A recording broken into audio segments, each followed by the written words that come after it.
Frankenstein is one of the most important novels of the modern era, hugely influential, tragically beautiful, and regarded by many as a masterpiece.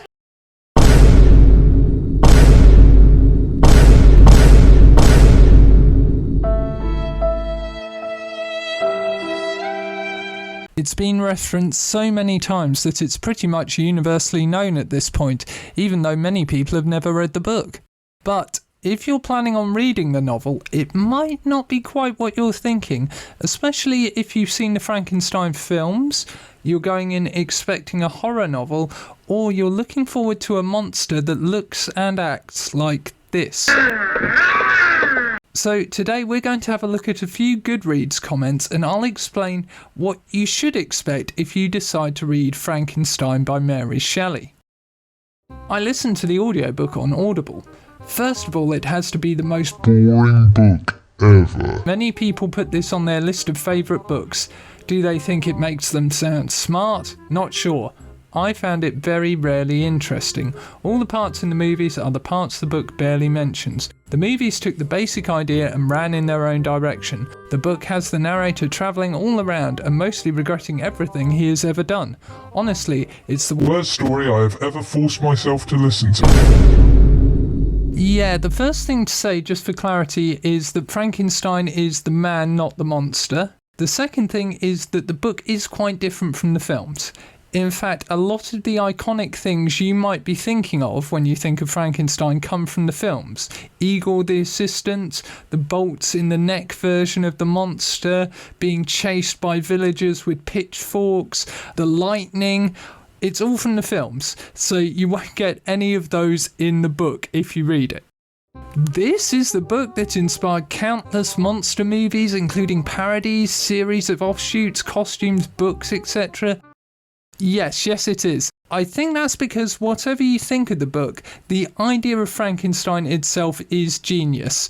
Man creating a monster he can't control is such a powerful concept that it pretty much kick-started the whole sci-fi genre.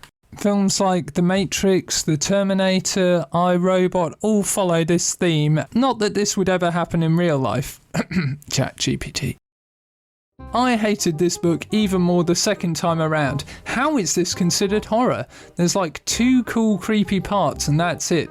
The rest of it is just the characters, especially Frankenstein, describing every goddamn piece of nature and whining about every damn thing. He wants to create life, then he does, and he hates it. What did you expect? The book gets mildly interesting in the last 30 pages, but not enough to save the rest of it. Literally every character sounds the same. And there's no way to distinguish them, even the freaking monster. Overrated, overhyped. Sorry Mary Shelley, props to you for being a lady writer, but this reads as a whiny nature book of every place you've visited in Europe.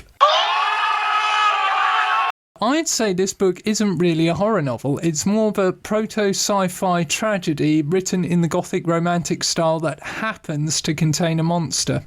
It was heavily influenced by Paradise Lost, and the monster is actually very intelligent and eloquent, much like Satan in that book. Another influence was Prometheus, so I guess you could also regard it as an ethical, moral tale about playing God or man meddling with things we were never meant to. That means it's not necessarily going to be a good fit for modern horror fans who are used to authors like Stephen King. The second comment about the voices sounding the same is actually quite a common criticism of Frankenstein. The book is told to us by a sea captain who is retelling an account given to him by Victor Frankenstein, who he meets in the Arctic as Frankenstein tries to hunt down his monster. And halfway through that, Frankenstein starts giving us his account of what the monster told him when they met. So you've got a story within a story within a story. Do they all sound the same though? Well, I'll let you be the judge of that. Adieu, my dear Margaret. Be assured that for my own sake, as well as yours, I will not rashly encounter danger. I will be cool, preserving and prudent. But success shall crown my endeavours. Wherefore not? Thus far have I gone, tracing a secure way over the pathless seas, the very stars themselves being witnesses and testimonies of my triumph. Robert Walton. Who shall conceive the horrors of my secret toil as I dabbled among the unhallowed damps of the grave or tortured the living animal to animate the lifeless clay? My limbs now tremble, and my eyes swim with remembrance, but then a resistless, and almost frantic impulse, urged me forward. I seem to have lost all soul or sensation but for this one pursuit. Victor Frankenstein. Night quickly shut in, but to my extreme wonder, I found that the cottagers had a means of prolonging light by the use of tapers, and was delighted to find that the setting of the sun did not put an end to the pleasure I had experienced in watching my human neighbours. A literal monster. What did you think? Leave your verdict in the comments. In summary, I'd like to say that I love this book, but I think it can be easily ruined if you go into it with the wrong expectations. I'll link a YouTube review down below that does an excellent job of explaining what's good about this book, but I'd love to know your thoughts. If you've read Frankenstein, did you like it? What did you think of it? Are you going to read it now? Are you looking forward to it? Or have I put you off with this review? Thanks for watching, leave a like and a comment, and I'll see you next time. Bye.